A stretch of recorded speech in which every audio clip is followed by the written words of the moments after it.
Mbote bande kobalandi ya magazine d'actualité Christian chez vous bisikano sur Zulu Bakou ya kolanda biso mokolo ya lelo. Nous sommes aujourd'hui lundi le 14 avril 2025. Bienvenue à ce nouveau numéro.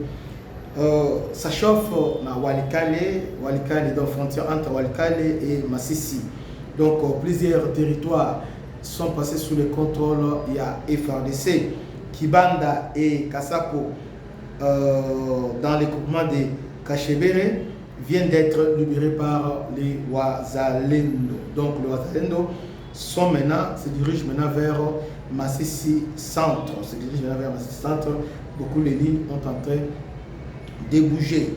Donc Kibanda et Kasoko, ils ont qui base arrière, il y a M23 parce qu'ils tenaient toujours à progresser vers Walikale et Kibati. Donc la minute Oyo, Kibanda et Kasoko, ils ont sous contrôle Yaba Wazalendo.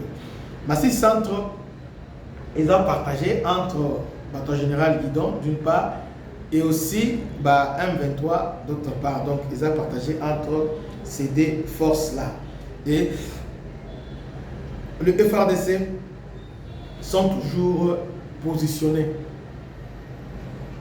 Donc dans les parages là, aux alentours, il y a Massissi. Donc, Walikale est maintenant hors du danger. Petit à petit, on est en train de repousser le M23 hors de Walikale. Bravo. Bravo. Un bon travail. Un très bon travail. Tout ça, il y a FRDC va appuyer Wazalendo. Qui a une bonne coordination entre les Wazalendo et les FRDC pour balancer l'opération. Approche de Wazalendo va s'adapter sur le terrain à l'ennemi parce que l'ennemi ne fait pas la guerre conventionnelle. L'ennemi a aussi la guerre asymétrique qui s'avoisine un peu la guérilla. Il ne vous attaque pas en face. Ils ont organisé une attaque décentralisée, une attaque surprise et coordonnée, une embuscade et les autres. Et les Wazalendo ont compris les modes opératoires et surtout débordement et surnombre. Les Wazalendo ont compris que pour le long et Singeli pour appliquer même méthode. Quelle sont ces méthodes?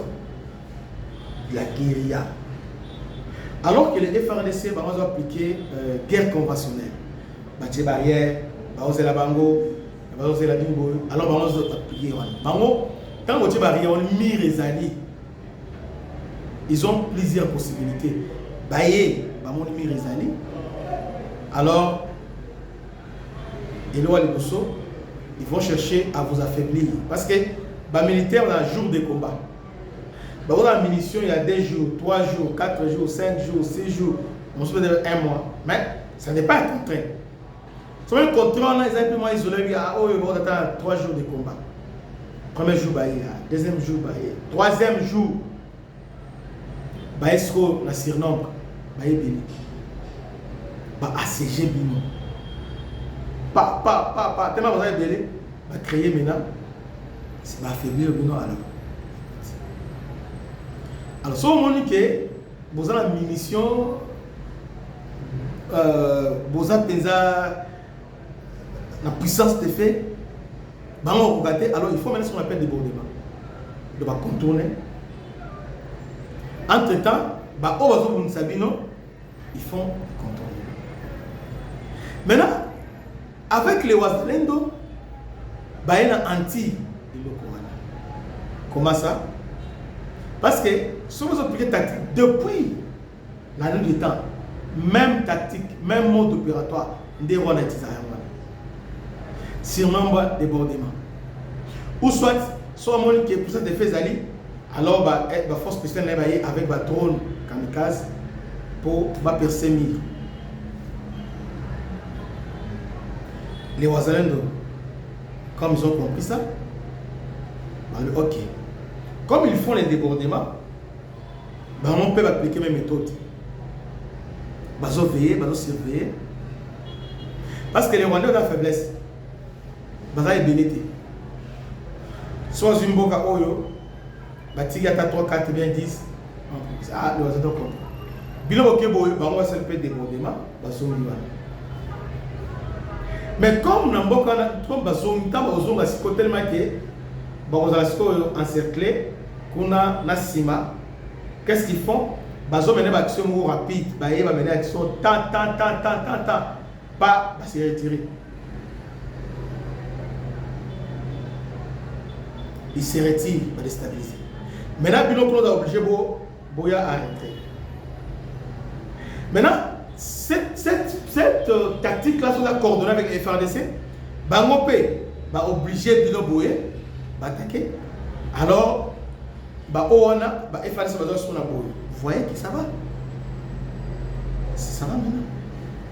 Ça va. À part ça, dans les milliers de gens, ils savent que l'ennemi a aussi un débordement. Qu'est-ce que les FRDC font? On s'est débordé par le Kangi, place, Fongoli fait, thé.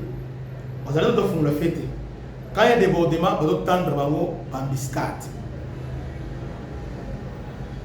On va déborder, on va tendre en biscate. Alors quand ils viennent maintenant, il y a des gens qui ont débordé, ils vont appuyer en biscate.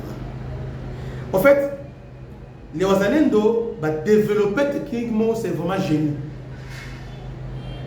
Guérilla, c'est génie. Et cette technique, il y a résistance.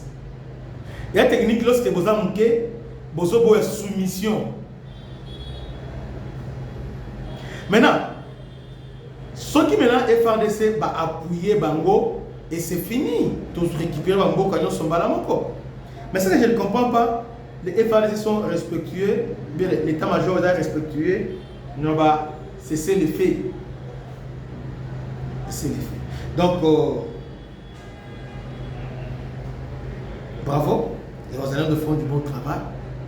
Localité, il y a Kasopo, Isaac Kasopo, attends, Kibanda et Kasopo. Désormais, Congolais sont libérés. Donc les localités sont congolaises, sont libérées, ils sont dans Kachemiri. Je voulais vous informer quelque chose. Beaucoup de journalistes Bélé. Et Bélé, par contre déjà à M23. Tazama, il a sauté. Là, nous avons plusieurs fois, ce n'est pas pour nous. M23 est un propagandiste. Ils appellent un site où ils ont des informations pour vérifier. Mais ça, on a des gens pour démentir. Donc, ils ont naïveté, donc ils sont intelligents.